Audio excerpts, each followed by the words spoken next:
What if I told you that the secret to living a good life is to first figure out how to live a truly miserable one? Yeah, it sounds completely backward, I know, but it's a mental tool so powerful it could actually change everything for you. So where does this wild idea come from? Well, it comes from the legendary investor Charlie Munger, Warren Buffett's longtime partner. Picture this. It's 1986, he's giving a commencement speech, and instead of a cheerful roadmap to success, he offers a guaranteed prescription for failure. What's so amazing is how certain he is, a sure-shot producer of misery. No ambiguity there. Okay, so you've got to be asking, right? Why on earth would a guy who built one of the most successful companies in history spend his time teaching people how to fail? It just seems absurd. But stick with me here, because the logic behind this is absolutely brilliant. All right, let's dive into Munger's bizarre but really powerful guide to misery. This is where we learn how to kind of fail our way to success. See, Munger's genius was that he flipped the whole problem completely on its head. He realized that, while we don't know exactly what makes someone successful, that path is often kind of fuzzy and full of luck, we know with almost total certainty what destroys success. And this is the key. Negative rules, things not to do, are often way more powerful because they're concrete and just easier to follow.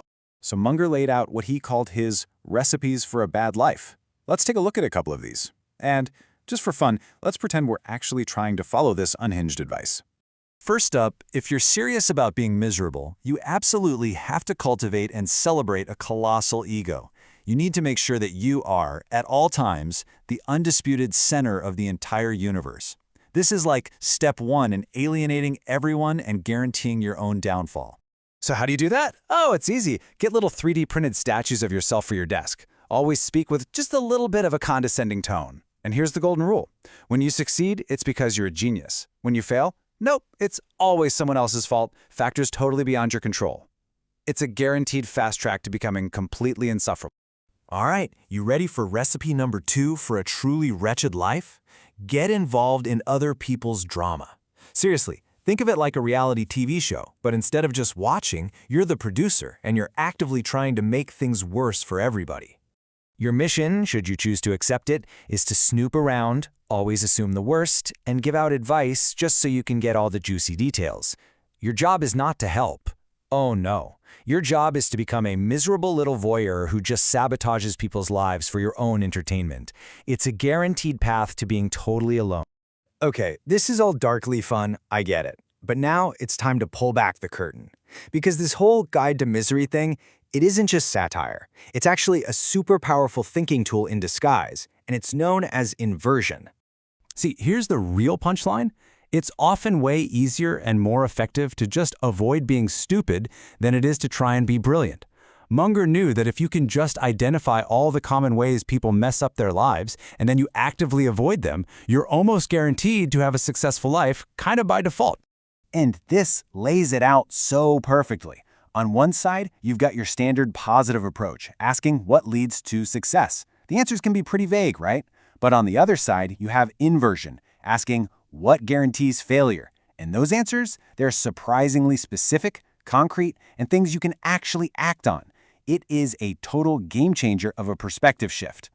So this powerful practice actually has a name. It's called inversion. It's really just the art of thinking about a problem backward. Instead of focusing only on what to do, you spend just as much time, maybe even more, thinking about what not to do. And this is where the best lessons are hiding. Success stories can be so misleading because successful people tend to overestimate how much skill was involved and underestimate the role of pure luck. But failures? Oh, the graveyards of failed projects and bankrupt companies offer crystal clear lessons on the exact traps you need to avoid. So how do we actually use this? How do we make it practical? Well, we turn inversion into one of the most powerful productivity tools out there, the not-to-do list.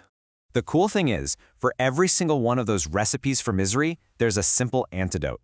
A small, reasonable action that keeps you on the right track. And these antidotes? They become the building blocks for your own personal not-to-do list. Here's a perfect real-world example. How do you avoid a colossal ego? Well, the Mayo Clinic has this genius filter.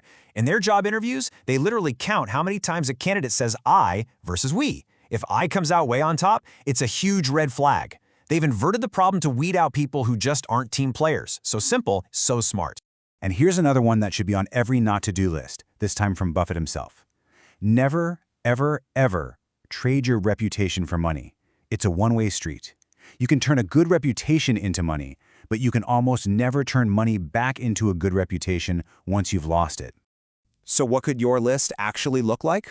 Well, here's a pretty great starting point.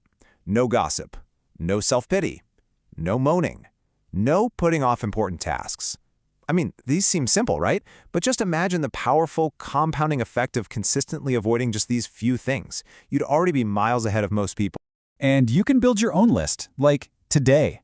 It's a really simple 3-step process. First, just identify the foolishness, the dumb mistakes people make over and over again in your life and in your work. Second, write them down. Make it a physical, real list. And third, you just actively and consciously steer clear of them. That's it. Ultimately, living a good life isn't just about adding things. A lot of it is about subtraction.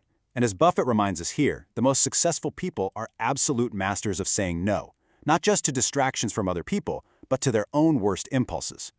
And that brings us to the end. So for just a second, I want you to forget about your next big, ambitious goal. Instead, just ask yourself this. What's the one behavior, the one dumb mistake, the one pitfall that you can commit to avoiding starting right now? What is the very first thing you're going to add to your not-to-do list?